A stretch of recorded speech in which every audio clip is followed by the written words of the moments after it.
Assalamualaikum warahmatullahi wabarakatuh. We are from the first group. We would like to present the general concept of English for young learners. Our team consists of Nariza Titisvio Masayu, Darmawati Burhanuddin, Husnul Khotimah, and Nailatul Amani. In this material, there are 2 points that will explained by our group. There are general concepts of EYL and some facts about the differences between children and adults. Thank you for the opportunity. This slide I want to explain about English for young learners. Now, teaching young learners has been happening in Indonesia for many years. The concept of young learners has changed from the age of the course book that has written. In the past, young learners referred to students between 5 and 12 years of age. Today, young learners start from preschool sekitar umur 3 tahun to elementary school berumur 12 tahun. Nah, perbedaan umur tersebut ini dalam EYL itu sangat penting dalam menentukan pengajaran serta menekankan kepada kompetensi bahasa dan menangani keterampilan kognitif. Nah, di sini ada salah satu pendapat dari Pintar 2011 mengenai pembagian 3 grup dalam pembelajar EYL. Yang the first group yaitu disebut sebagai pembelajar awal or very young learners, dan pembelajar awal ini berusia sekitar 3-6 tahun dan digolongkan ke dalam preschool education. Biasanya ini preschool education ini di tingkat TK atau taman kanak-kanak itu menjelang ke elementary school atau sekolah dasar. Dan di first group itu yang dinamakan sebagai pelajar muda, yang dimana pelajar muda ini berusia sekitar kurang lebih 7-9 tahun. Biasanya pembelajar muda ini awal masuk SD atau menjelang ke SMP. Dan grup terakhir yaitu third group biasanya dinamakan pembelajar muda akhir, yang dimana pembelajar muda akhir ini berusia sekitar 10-12 tahun. Pembelajar muda akhir ini biasanya duduk di bangku kelas 4 sampai dengan 6 ataupun menjelang ke junior high school. Nah, Pintar ini menamakan anak usia 13 tahun ke atas adalah remaja awal. Nah, dari ketiga tingkatan usia pelajar EYL tersebut juga disesuaikan dengan gaya belajar perkembangan kognitif seorang anak. Nah, the next slide will be explained by my friend. Characteristic of very young learners. The first, low concentration, span but easily excited. Nah, karakter pembelajar sangat muda. Yang pertama itu ada rentan konsentrasi rendah tetapi mudah bersemangat. Maksudnya nih, ketika mereka menerima pembelajaran dari guru, durasi konsentrasinya tuh biasanya hanya 5-10 menit. Tetapi mereka tuh mudah bersemangat gitu untuk menerima pembelajaran baru seperti itu. The second, high motivation, motivasi tinggi, gampang termotivasi. Jadi kalau motivasinya sedang tinggi-tingginya, mereka akan lebih aktif gitu loh. Karena motivasi yang lagi tinggi-tingginya, mereka menjadi lebih aktif gitu. suka berbicara, active involvement, love talking, but problems in sharing. Jadi mereka tuh suka berbicara, apalagi berbicara tentang diri sendiri. Jadi guru ketika memberikan topik itu, topiknya tuh yang harus relate dengan kehidupannya dia, maksudnya tuh yang sesuai dengan dirinya, karena mereka kan masih suka-sukanya cerita ya, jadi dari situ mereka bisa sering banyak cerita gitu. Terus susah untuk berbagi. Nah, maksudnya di sini kan mereka masih susah untuk berbagi ya, mungkin masih kayak susah sharing ketika teman meminjam ini, mereka masih kayak susah untuk sharing makanan, sharing alat tulis ataupun apa sama temannya. Nah, di sini guru juga mengajarkan mereka untuk saling berbagi. The third, short memory, learn slowly, forget easily. Yang ketiga tuh ada memori pendek, mereka tuh belajar perlahan, melupakannya itu mudah. For repetition and revision in necessary. Pengulangan dan revisi atau pembenaran. Nah, mungkin ini berhubungan ya dengan yang di atas tadi, short memory, memori pendek, belajar perlahan, lupakannya tuh mudah. Jadi tuh mereka tuh harus sering ada pengulangan, ada revisi. Pengulangan tuh kayak dalam pembelajaran tuh mereka harus sering ada pengulangan dalam pembelajaran agar memorinya dia tuh lebih panjang gitu, maksudnya mudah diingat dengan mereka gitu. Dan revisi ini atau pembenaran tuh maksudnya tuh seperti kayak ketika mereka berbuat salah ataupun salah dalam pelajaran tuh kita tuh harus sering membenarkan seperti itu, memberitahu mana yang salah dan mana yang benar. 5. Limited motor skill, using a pen and sketchboard. Nah, keterampilan motorik terbatas. Ini contohnya kan kayak menggunakan pena dan gunting. Nah, mereka kan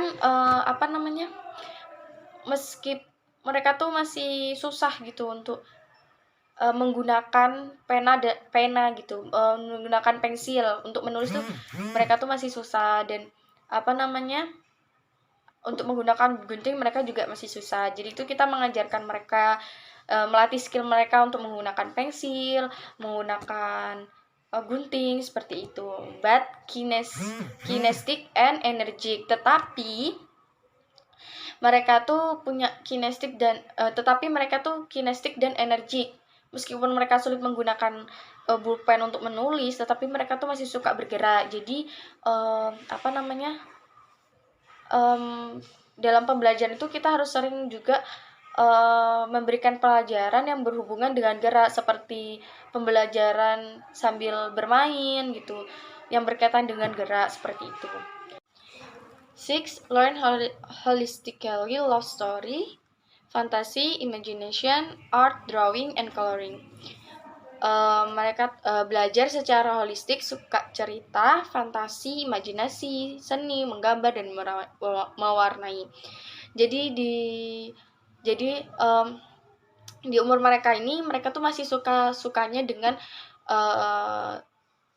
fantasi, suka bercerita, imajinasi, seni, menggambar, dan mewarnai seperti itu. Characteristic of young learners.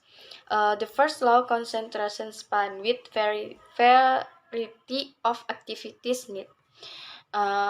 Karakter pembelajaran muda. Pertama, rentan konsentrasi rendah, diperlukan berbagai aktivitas. The second, short memory, frequent revision is needed. Yang kedua, memori pendek, perlu sering direvisi. Jadi itu sama, memorinya mereka tuh juga masih pendek. Jadi perlu sering-sering direvisi lagi, perlu sering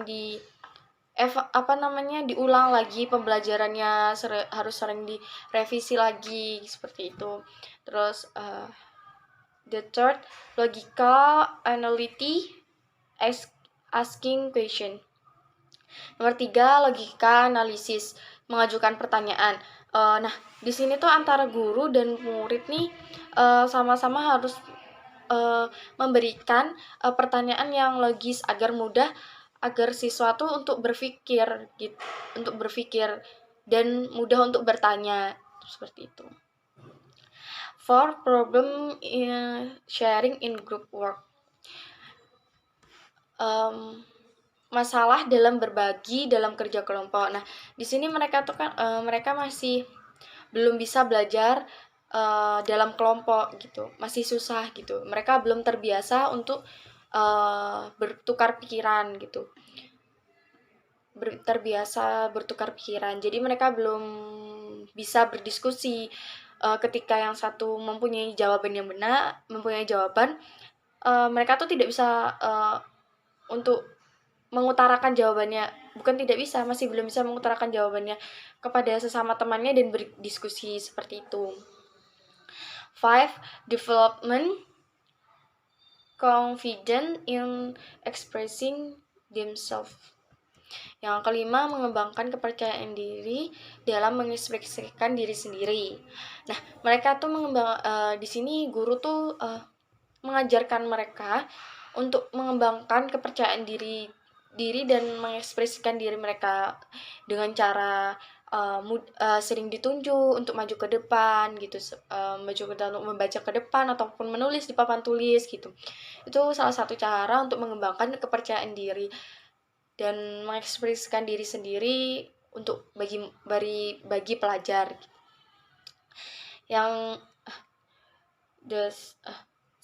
number 6, development word knowledge limited motor skill.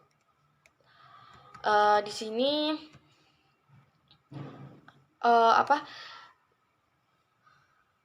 mengembangkan pengetahuan dunia, keterampilan motorik yang terbatas antara kiri dan kanan. Jadi itu mengembangkan pengetahuan dunia tuh maksudnya tuh mengajarkan aspek sosial seperti itu. Dan untuk keterampilan motoriknya yang terbatas kiri dan kanan tuh kan di tahap ini mereka kan dari very young learners ke young learners. Jadi tuh mereka masih dalam pembelajaran tuh motorik antara otak kiri dan kanan tuh harus sering dilatih. Jumlah masukan yang masuk akal. Nah, maksudnya tuh kalau SD kan sudah ada jadwal pelajarannya. Nah, bobot pelajaran yang diberikan dulu ketika TK dan SD itu kan berbeda. Nah, bobot pelajarannya tuh yang diberikan untuk SD tuh tidak terlalu berat untuk tahap pertama, yang masih bisa lah diterima oleh siswa seperti itu. Dan mereka tuh masih suka-sukanya dengan bercerita, dengan fantasi, imajinasi, drawing, dan mewarnai dengan warna seperti itu. Right, the next is the characteristics of the young learners. For that young learners, they usually have longer attention span, but they're still children. It means that if we compare with very young learners and young learners, they usually have more attention span, not only 5 or 10 minutes. So the teacher do not have to prepare so many scenario or activities to teach them, but they still children, so the teachers must be aware that they cannot take learning very serious, and they still need kind of games or such activities like that. And they taking learning seriously, and they have word knowledge. So because they already aware what is learning, what is ethics, what is life aspects, even though it's still not advanced, but they already know that they have to learn, so they taking learning seriously. And then they more cooperation in groups and in pairs because they already aware what is social and how to live in social environments. So teachers can make a group and ask them to work in a group or in pairs. This is related to the next point that they have developed social, motor, and intellectual skills. And also, the teachers also can develop the learning strategies and use learning strategies different with very young learners and young learners. That usually they when teaching young learners or very young learners, there are no needs any specific strategies. Usually, they only need various techniques for teaching. So in the late young learners, the teachers can use strategies, learning strategies. So for the language focus or skill use, for very young learners, they learn listening and speaking, and then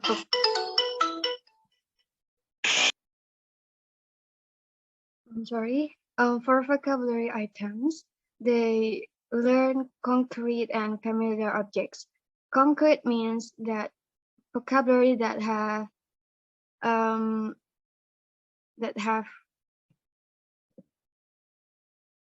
they can see, or such as things like door, windows, or such verb like singing or eating or walking that they can see it in with their eyes. And they still not learning grammar or meta language. Because they can analyze language, but maybe we can expose them to chunks through songs or classroom language. And they do not learn reading and writing, but they may recognize letters or short words. So usually in preschools, the teacher will teach letters only and short words, but not a sentence. So because they still cannot, it's too complex if we teach sentence. And then for the young learners, they learn listening and speaking and vocabulary items, such not too different with very young learners. They learn concrete vocabulary, and sometimes students add new objects and more wide range. And they new in reading and writing start from word and then gradually teach sentence, but not too complex. And then they still not learning grammar, but we can teach them chunks through songs. And for the older or young learners, they learn listening, speaking, reading, writing. And for the vocabulary items, they learn both concrete and abstract. Abstract means that something that they cannot see on or need further explanation, like the vocabulary or the word love, that we can see love, but we can explain them what is love in a complex explanation. And or the other example is like the word understand, or the word or other word that abstract and not concrete. And they start learning grammar inductively. Inductive means that the teachers give the example of sentence, and then they will learn what is the pattern by the example. Because deductive, if we teach deductive, We give the rule first or the pattern first, and then the example. But so in inductive, we give them the example first, and then they will realize the pattern or the rules. All right, now we move on to some facts of young learners, adolescents, and adults. Start with some facts about young learners. They respond although they do not understand. It means that even though they do not get the point when teachers explain something or teachers practicing something, they still respond, and usually they have a high spirit or high enthusiasm, and they learn from everything around them. They learn indirectly rather than directly. This is related to the next point, that they understand mostly when they see, hear, touch, and interact rather from explanations. So when we teach young learners, we cannot just explain them with a word or with an explanation without giving them the real objects, or without engaging them with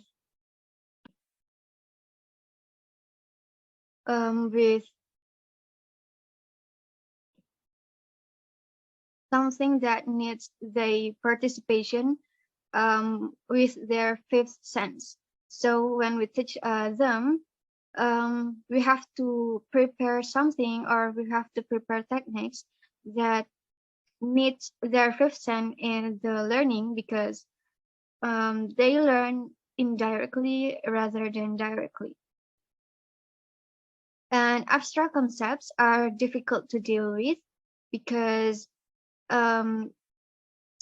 it's too complex for them to think abstract concepts. So for the teachers, we need to give them a simple or short explanation that they can deal with.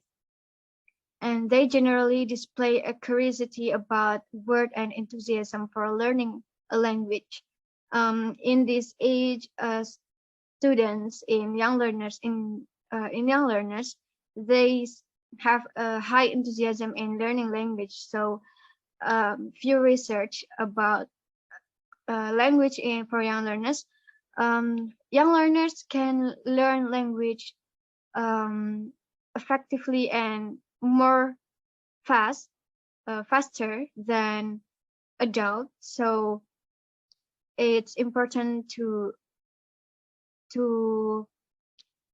teach them language start from very young age. They like talking about themselves and respond to learning that uses their life as the main topic. So the teachers need to bring a topic, bring materials that can make the students telling about themselves, talking about themselves, because that's how they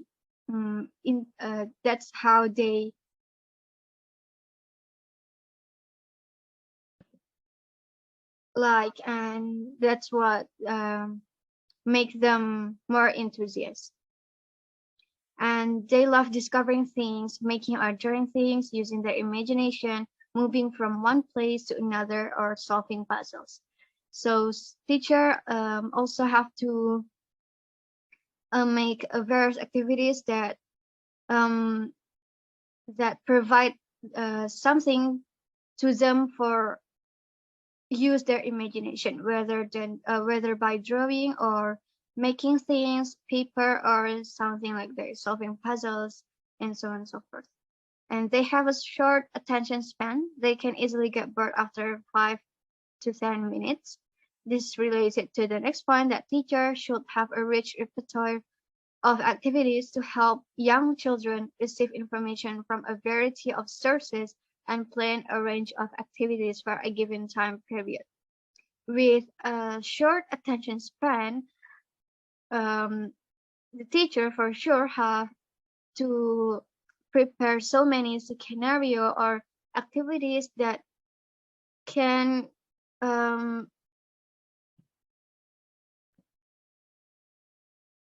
be suitable for their attention span that is 5 to 10 minutes. So when teaching listening, teachers can use songs and then move on to storytelling and then move on to watching movies or YouTube or something like that. So the teacher have to prepare various activities. And then teachers should work with students individually or in groups. Or on the very young learners and young learners, usually students cannot work in groups. So the teacher should accompany them with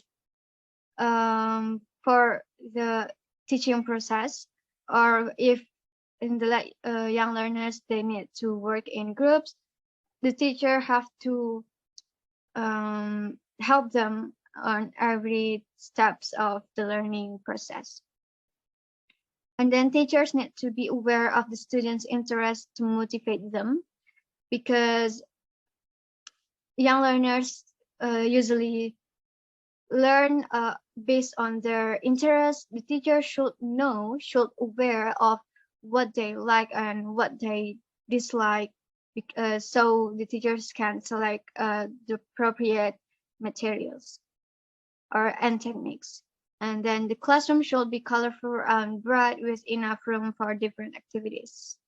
It is obvious that because we have to give them various activities, sometimes we need enough space, a larger space, rather than we teach an adult that just sit in this classroom. In young learners, we have to sometimes we have to move from this side to another side. All right, the next point will be explained by my friend. Thank you. Yang selanjutnya yaitu adolescent atau remaja. Despite their success in language learning, they are seen like problematic student. Jadi terlepas dia keberhasilan dia dalam belajar bahasa, mereka itu tetap anak-anak biasa yang mempunyai masalah, seringnya itu masalah ke temannya atau gurunya, lingkungan, keluarga, seperti itu. They commit passionately when they are engaged.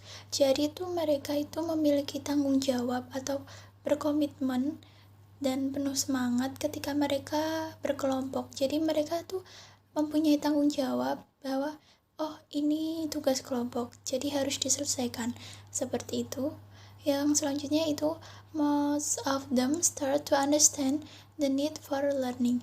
Jadi kebanyakan mereka itu sudah memahami pentingnya belajar. Contohnya itu seperti kalau ingin masuk sekolah favorit, mereka harus belajar dengan giat. Soalnya saingan banyak dan dia harus lolos di sekolah favorit yang sudah dia incar sejak lama. Attention span is longer as a result of intellectual development. Jadi rentang perhatian lebih lama sebagai hasil dari perkembangan intelektual.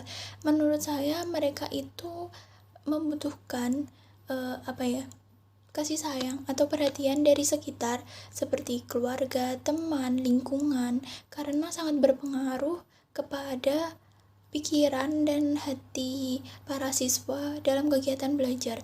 Mereka didukung, senang, mereka bisa semangat untuk belajar. Kalau seperti tidak didukung, itu seperti sudah tidak memerlukan, jadi semangat belajarnya itu menurun. They can talk about abstract issues to a certain point. Jadi mereka itu dapat berbicara secara abstrak atau masalah secara abstrak, tapi mereka membutuhkan suatu titik atau suatu jawaban dari masalah yang mereka bicarakan, tidak yang mereka mendapatkan sebuah masalah lalu masih tanda tanya, nah itu mereka kurang puas karena mereka harus mendapatkan apa yang mereka inginkan, satu jawaban yang menurut mereka itu benar.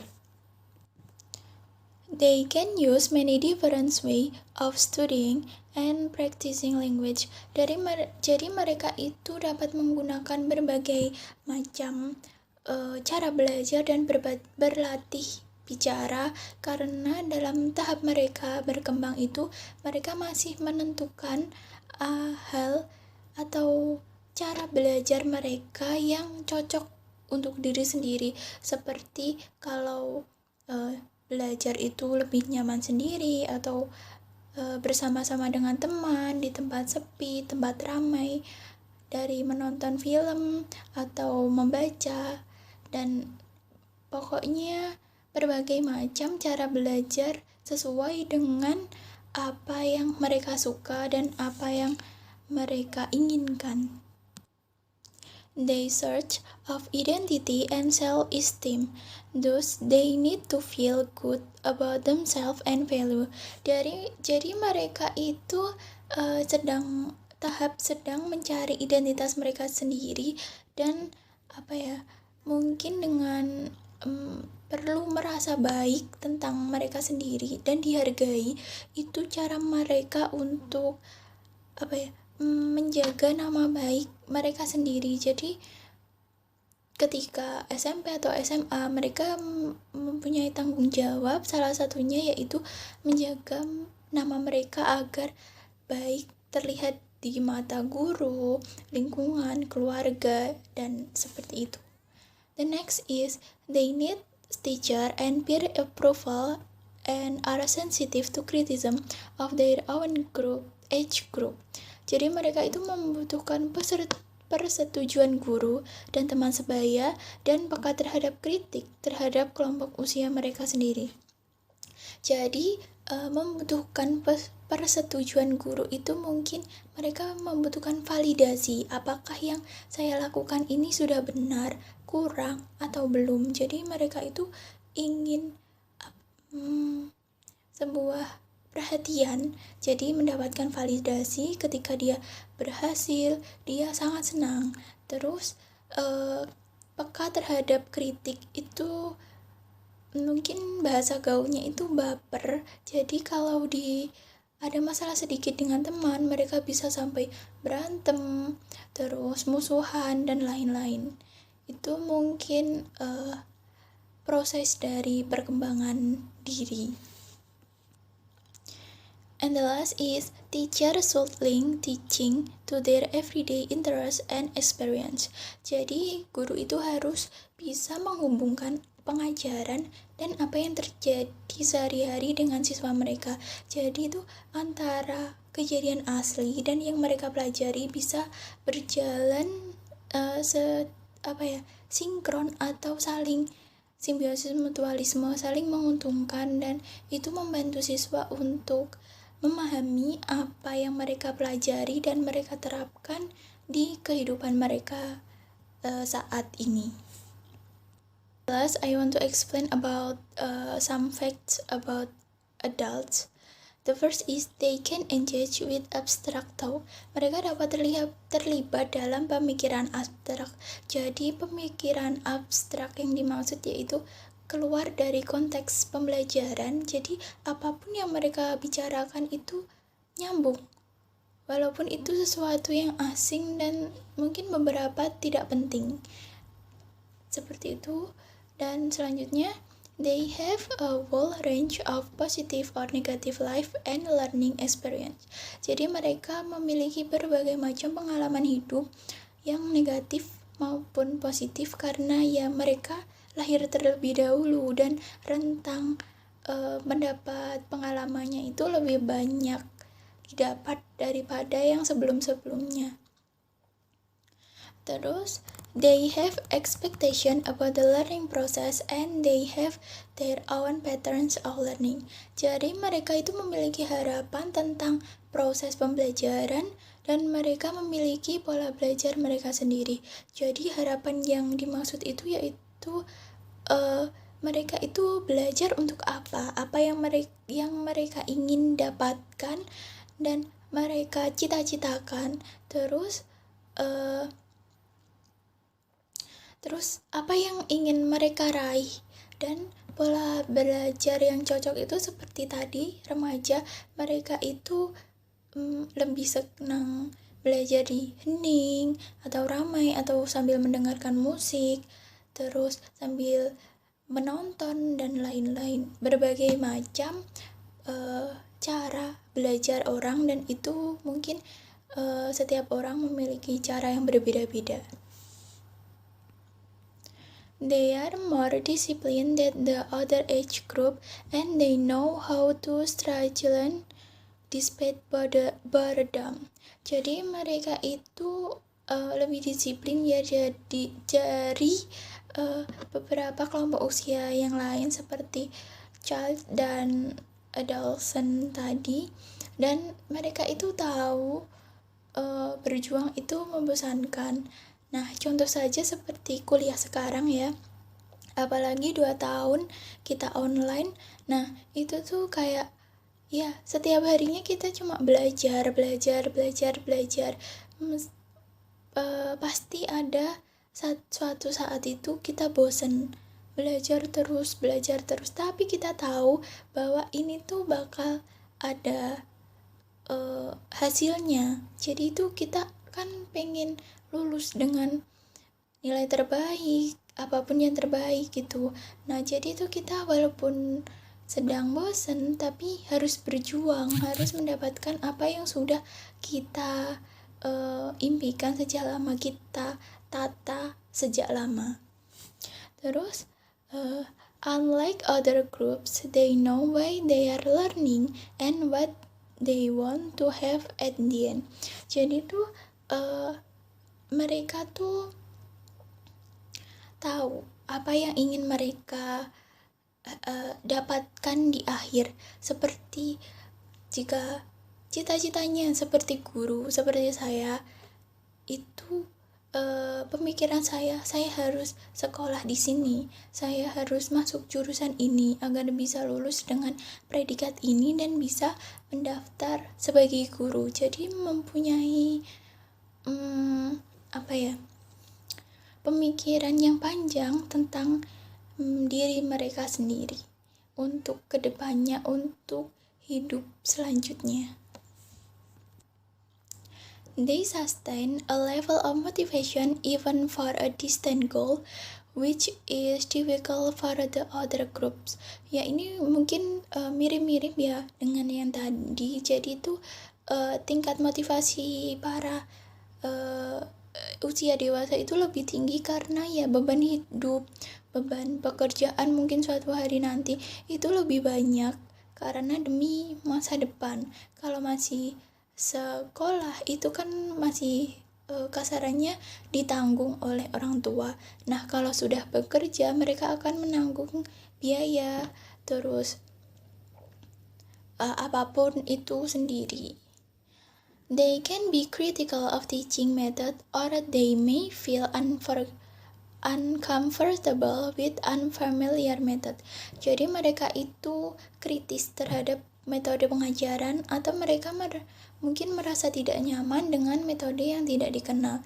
Jadi mungkin kritis dalam metode pengajaran itu seperti kalau tidak sesuai passion, tidak sesuai dengan kemauan, itu mungkin suatu metode pembelajaran itu tidak suka atau boring. Seperti saya tidak suka cara belajar dengan metode ini, saya lebih suka dengan metode ini, seperti itu. Dan mereka itu dapat, mungkin karena pengalaman hidupnya itu lebih banyak ya, mereka itu kritis dalam apapun, semua itu bisa diperdebatkan, dan apapun yang mengganggu pikiran mereka itu pasti akan ya didebatkan, dan mereka mencari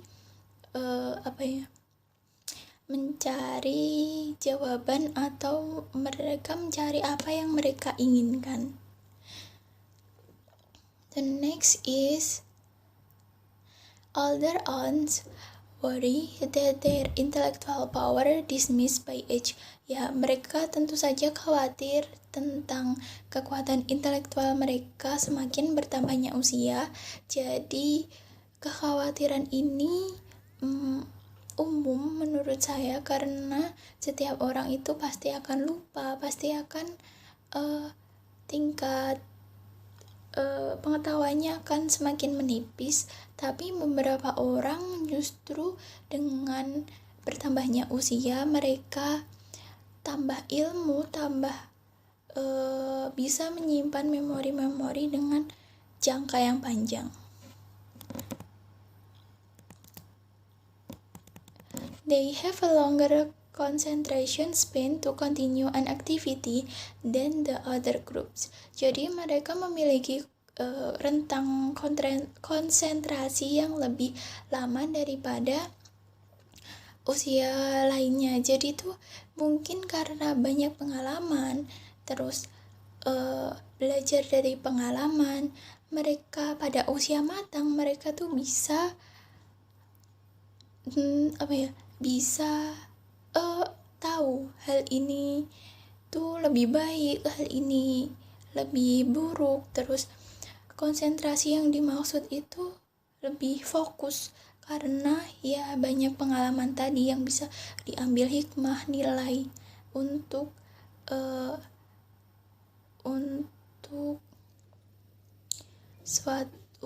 suatu saat nanti bisa digunakan. Jadi tuh bisa memilah antara yang baik dan yang benar. And the last, teacher should consider their positive or negative learning experience. Jadi tuh guru harus mempertimbangkan pengalaman belajar mereka. Guru itu harus bisa membimbing anak-anaknya bahwa ini pengalaman buruk, ini pengalaman baik. Jadi tuh mungkin guru itu sebagai pendamping dalam proses belajar dan pendewasaan.